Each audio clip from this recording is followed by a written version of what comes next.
This includes lies of omission, white lies, and all the advertising deception. So if you're talking about real lies, maybe about 20 to 30. How many of you all think you're honest people? Very good that only a few of you are thinking that. Because the truth is that a man would lie at least 6 times a day. And 60% of people would lie at least once in a 10-minute conversation. So even subconsciously, you're actually lying a lot. When you meet someone, you say, "Hi, how are you doing?" The truth is, you don't really care that much, but you still do it like you care. So that's a kind of a type of lying. So let's talk about the facts of lying. The basic thing is that men lie more than women, but men lie mainly about height and earnings, whereas women lie to avoid hurt feelings. When they're lying about themselves, it's usually about weight and age.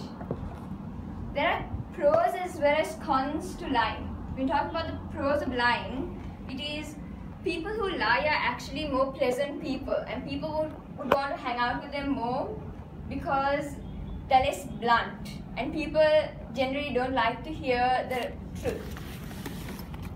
And also they're more pleasing people, and when you lie, usually it is to fulfill your goals. So if you get away with it, you fulfill your goals.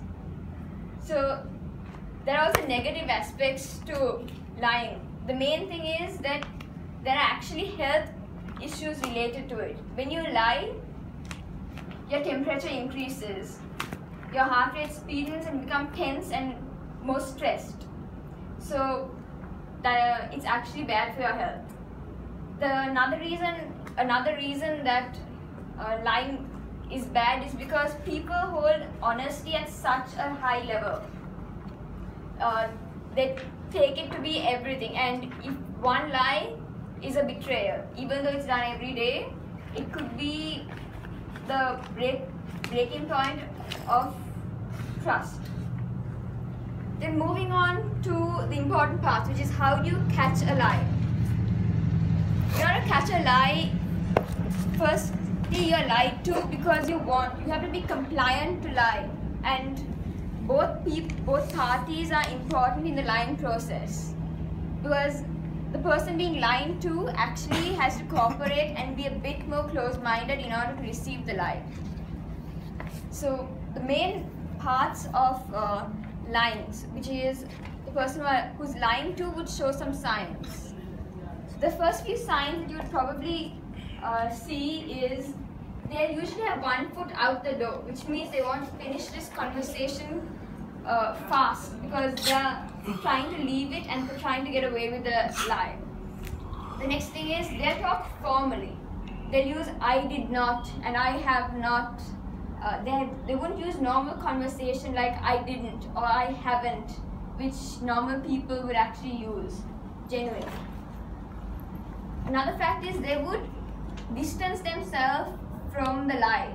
They would refer to the lie, if it's a person, as that person, that thing, that woman. They won't say the person's name because they're trying to distance themselves from the lie as much as possible. A famous example is when Bill Clinton said, "I did not have sexual relations with that woman." He said "I did not," which is he's talking without contractions. So he's he's talking very formally and he uses "that woman." So he's distancing himself from the woman itself. Then following that, there are also other things, like your brain subconsciously knows when you're lying. Your brain knows you're lying and it wants to show that it's lying. A few things that it does is it will make you fidget and your pupils will be dilated. So these are things that you can easily catch from a liar. But also if you think someone is lying, you can get the truth out of them or investigate it further by just a little bit more effort. If you know what to ask and what to say, chances are you will know the person's lying. So what you can do in terms of catching a liar is primarily you talk about a neutral topic. Get a feel of how the person is talking and acting. As you do that, you'll understand a little bit about the person when he's being truthful and honest. Then bring the lie up slowly. What this would do is, you can identify the difference. They talk faster, at a faster pace. You'll get a hint of nervousness. And liars want to get away with it. So you'll see a little bit of a smirk when a person's lying. It's something you have to really notice. But as you're going through it, you can identify the difference. If you really want to make sure that they're lying, the next thing you do is go through their story backwards.